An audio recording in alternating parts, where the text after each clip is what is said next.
Well, it started as a core project for our 7th grade classes between Mrs. Alvahuante and Miss Armijo. We were assigned to pick a problem around our school or society that we should change, and then we decided to do traffic, partly because CODY got hit twice.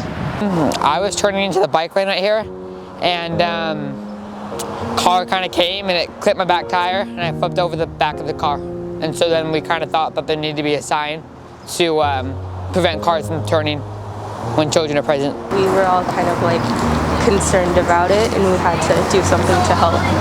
We did a civic learning project, so I was put in the group with CODY and the rest. His experience kind of aided the idea.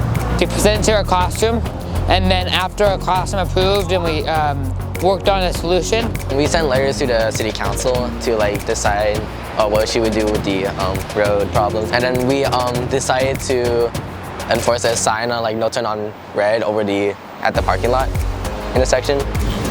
My streets are Luna Drive and Walker Street. Cars really don't stop for the pedestrians, especially right through there.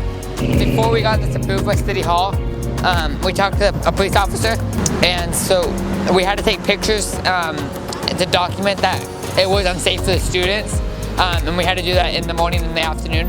And then we took it to City Hall, and we showed them our pictures, and then they basically sent out a traffic safety expert, and he analyzed it, and then over the summer our signs were put in.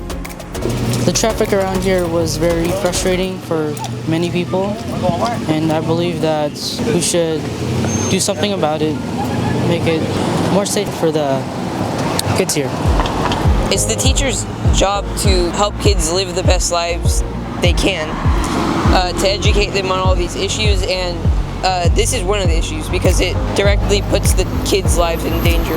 It helps students experience our community and help our community out and our world solving issues.